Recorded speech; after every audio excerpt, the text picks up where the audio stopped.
¿Quién es Kuriza? Kuriza es el hijo de Freezer en Dragon Ball. Kuriza o Kreezer dio mucho de qué hablar desde el día que apareció. Después llegaron diversas teorías que sugirieron que sería uno de los próximos personajes de Dragon Ball Super. Kuriza es un personaje real, creado por el mismo Akira Toriyama, pero que no ha aparecido en ninguna de las series principales de la franquicia. De hecho, Kuriza nunca ha sido mencionado a lo largo de Dragon Ball, Dragon Ball Z o de Dragon Ball Hero, debido a que su primera aparición fue en el manga de Neko Majin Z, una parodia de Dragon Ball Z que escribió Akira Toriyama. Estas historietas siguen las aventuras de Neko Majin, una especie de gato y discípulo de Goku, y se caracterizan por su gran apartado de humor, aunque igual tiene villanos. De hecho, entre sus principales antagonistas destaca Kuriza, que es tan o más poderoso que su padre en una edad muy temprana. Kuriza llega a la Tierra acompañado de Onion, un Saiyajin desconocido que lo llama porque no puede hacer nada contra el poder de Neko. Según este guerrero, Kuriza es el ser más poderoso de todo el universo por tratarse del hijo de Freezer. En batalla, Kuriza utiliza muchos movimientos característicos del villano, como su Dead Beam o la capacidad de tener fases más poderosas que su forma base. Eso sí, a diferencia de su padre, tiene una actitud más bromista. Como parte de la franquicia, Kuriza también ha aparecido en el videojuego Dragon Ball Z Budokai 2 del año 2003 como una skin del mismo Freezer, y en Dragon Ball Hero, el juego de cartas donde se relaciona con Freezer y otros miembros de su misma raza. Pero de todo esto, ¿es posible que Kuriza aparezca en Dragon Ball Super? Pues la respuesta es incierta. Si bien es cierto que algunos personajes creados por Akira Toriyama fueron agregados a la serie principal de Dragon Ball, es difícil que Kuriza se sume a la nueva saga por diferentes motivos. En primer lugar, Kuriza es un personaje que Toriyama diseñó para una serie de comedia, y con la importancia que ha cobrado Dragon Ball y su historia original, no sería inteligente de parte de su creador agregar a un ser tan poco desarrollado a la narrativa. Actualmente Freezer se ha vuelto más poderoso al alcanzar su fase de Black Freezer. Según las teorías de los fans, sería que Freezer haya tenido a Kuriza para entrenar con él en la habitación del tiempo para alcanzar su estado Black, pero como lo dije, son meras teorías. Si este personaje pudiese llegar a ser canon, entonces tanto Akira Toriyama como Toyotaro tendrían que dar un buen argumento en el desarrollo de la historia para incluir a este personaje.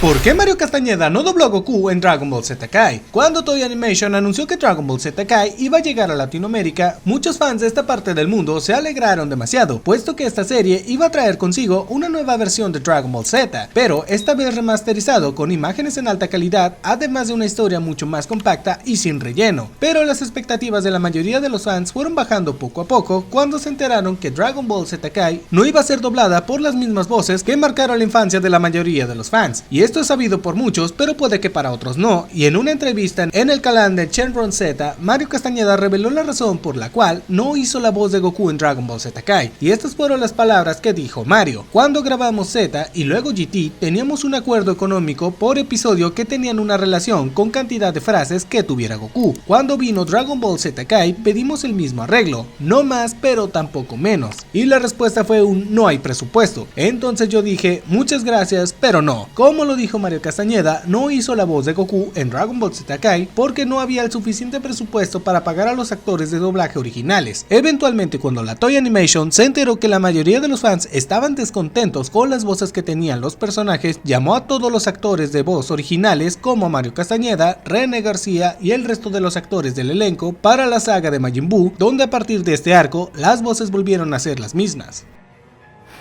¿Quién es Shallot? De todos los personajes de Dragon Ball creados por Akira Toriyama, probablemente Shallot sea el menos conocido, algo bastante extraño considerando su monstruoso poder. En todo caso, cada vez son más los fanáticos que han descubierto a este Saiyajin, y hoy te diré quién es él. Shallot fue creado especialmente por Akira Toriyama para el videojuego Dragon Ball Legends, por lo que su existencia, aunque no es canónica, sí es oficial dentro de este universo. Se trata de un poderoso Saiyajin proveniente del pasado que nació en el planeta Sadala, es decir, el planeta Vegeta, junto con su hermano gemelo Giblet, por lo cual su uniforme es el mismo que esta raza guerrera solía utilizar antes de formar parte del ejército de Freezer. Este personaje es el protagonista principal de la historia del videojuego de Dragon Ball Legends. Shallot luchó contra los malvados Saiyajins del planeta junto con Giblet, quien le explica que el único poder capaz de derrotarlos era la fuerza del Super Saiyajin Dios, mencionando que ambos tienen el potencial de alcanzar dicho estado al ser descendientes del Super Saiyajin Dios de la primera generación y compartir su voluntad honorable. Este Saiyajin fue transportado transportado al presente junto a su hermano gemelo por una fuerza desconocida para formar parte del Torneo del Tiempo, una especie de torneo de las artes marciales en la que los héroes y los villanos de distintas líneas temporales lucharán hasta el final. Su apariencia física es delgada, aunque musculosa, y con respecto a su personalidad, Charlotte es un ser bastante agradable, siendo tan glotón como Goku, Gohan o Vegeta. Curiosamente, cuando Charlotte fue transportado al presente, este guerrero no tenía ni la más remota idea de cómo convertirse en Saiyajin. Sin embargo, tras haber conocido a Goku, así como a varios de los guerreros Z, el Saiyajin pudo explotar todo su potencial, demostrando ser uno de los combatientes más sobresalientes al lograr transformarse en Super Saiyajin Dios en tan solo unas semanas de entrenamiento. Como curiosidad, vale la pena mencionar que el nombre de este guerrero, Shallot, es una palabra inglesa que a nuestro idioma puede traducirse como echalote, una especie de verdura muy parecida al ajo. Esta referencia no es sino uno de los tantos juegos de palabras de Akira Toriyama que ha empleado en todos sus personajes desde tiempos inmemorables. La historia de Shallot no ha terminado y es muy probable que pasen algunos años más antes de que eso llegue a suceder. En Dragon Ball Legends actualmente Shallot y Giblet han logrado ser los primeros Saiyajins fusionados en convertirse en Super Saiyajin Dios.